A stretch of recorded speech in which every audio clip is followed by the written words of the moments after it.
O proto-evangelho de Tiago, atribuído a Tiago Menor, assim era chamado o irmão de Jesus para o distinguirem do outro Tiago, o Zebedeu, é um dos apócrifos mais antigos. O texto atual foi fixado por Tischendorf, utilizando para tal cerca de 20 textos diferentes. Basicamente, conta a vida de Maria até o nascimento de Cristo, as maravilhas que o acompanharam e a matança dos inocentes.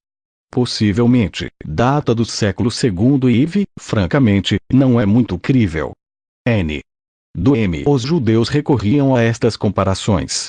Deduzi que tinha caminhado cerca de 280 metros. Isto é, de 3 a 4 minutos. O outro assunto foi mais complexo. De repente deixei de o vê-lo. Não houve maneira de o fazer sair disto. E fui correndo para casa, aos gritos. Acabo de ver Jesus. Falei com ele. Estivemos conversando. Não morreu. Ressuscitou. Jude, o meu outro irmão, voltou de Betfagé e acreditou nas minhas palavras. E os outros? Encolheu os ombros. A princípio, duvidaram. Eu também teria duvidado. Agora, como tu viste, estão convencidos. Agachei-me e examinei a erva.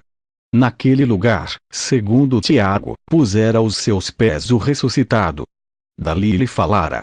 Mas não encontrei qualquer marca que revelasse que a erva, por exemplo, de um palmo de altura, tivesse suportado um peso de 80 quilos.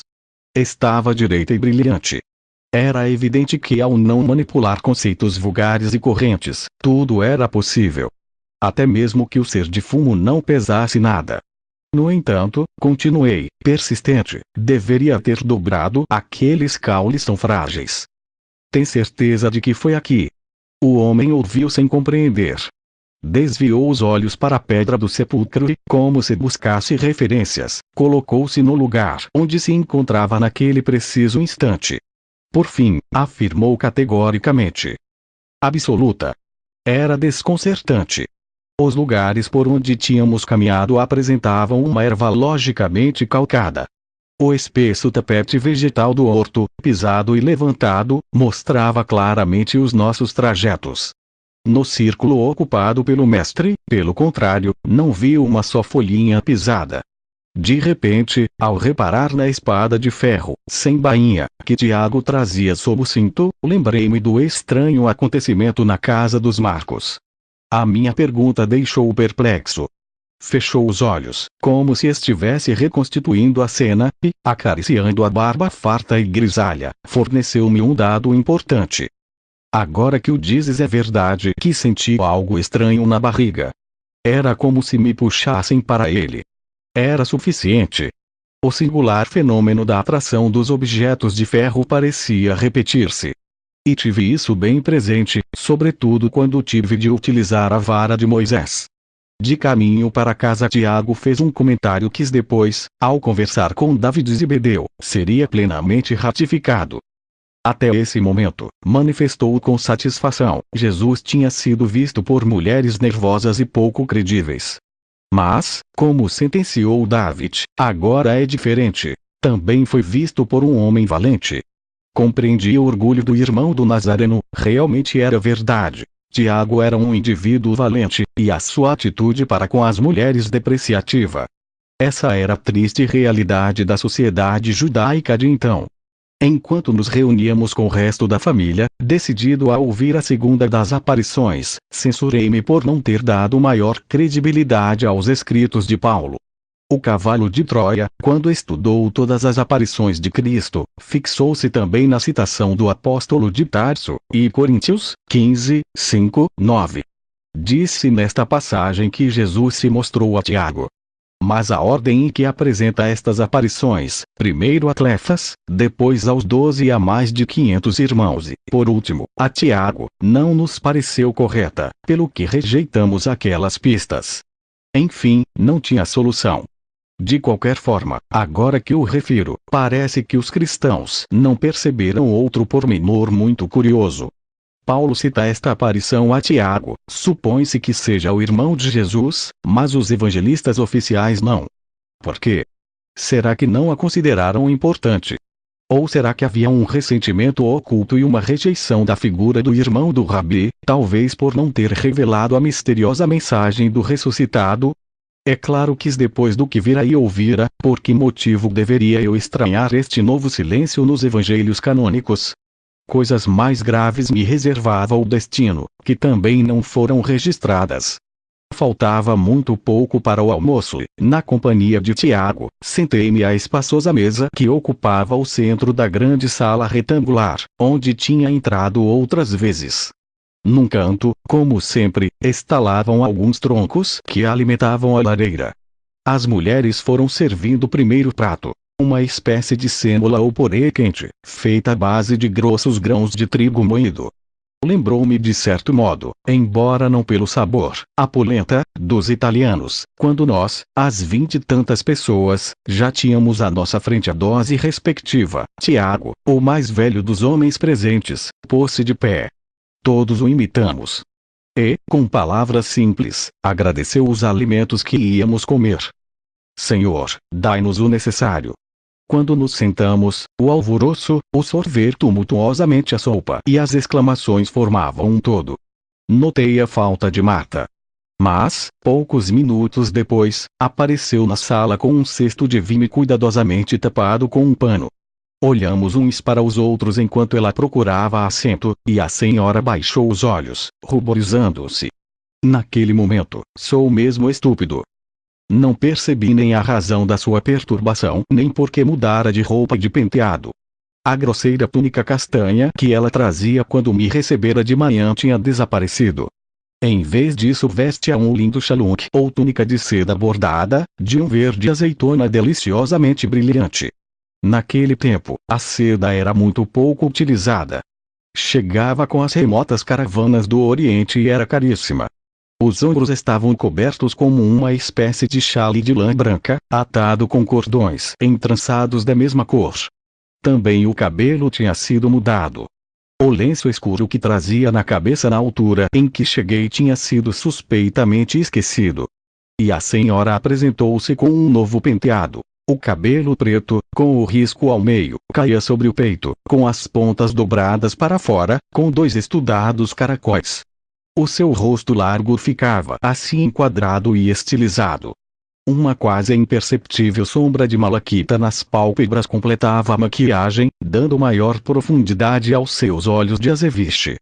Estava realmente bonita.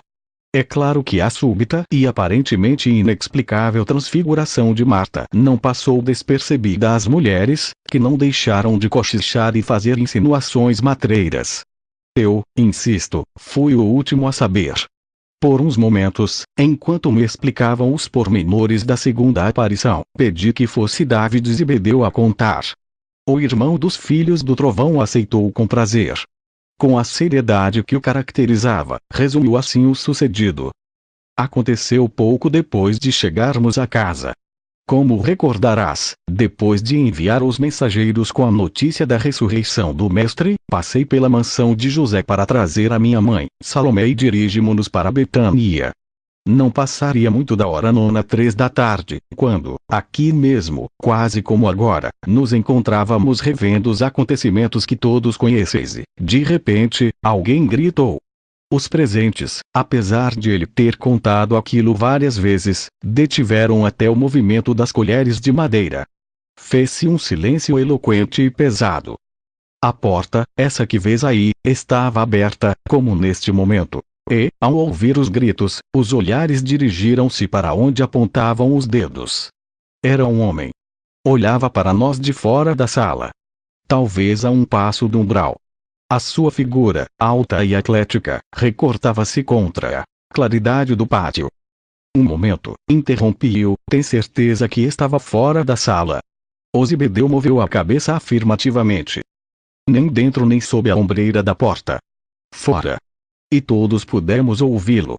Levantou o braço esquerdo e saudou-nos. A paz seja convosco. Ficamos mudos. Mas ele continuou. Saudações para os que estiveram perto de mim na carne e na comunhão dos meus irmãos e irmãs no reino dos céus. Como pudestes duvidar? Por que haveis esperado tanto para seguir de todo o coração a luz da verdade? Entrar para a comunhão do Espírito da Verdade no reino do Pai. David calou-se. Isso foi tudo? A minha pergunta não agradou. Mas Zebedeu, compreensivo, concluiu. Quando já estávamos meio recuperados do susto, alguns levantaram-se e correram para o abraçar. Mas ele esfumou-se. Serviram o segundo prato, ovos cozidos com um apetitoso acompanhamento à base de favas cruas, muito tenras, e uns bulbos e raízes do gênero das estáquidas. O almoço animou-se de novo e, entre uma e outra colherada, fui discutindo com David e com as restantes 19 testemunhas vários pormenores que me interessavam. Então, se dizeis que alguns dos presentes se levantaram e tentaram abraçá-lo porque era de carne e osso. Zebedeu, sagaz, recordou-me que não dissera nada disso. E acrescentou. Era um homem.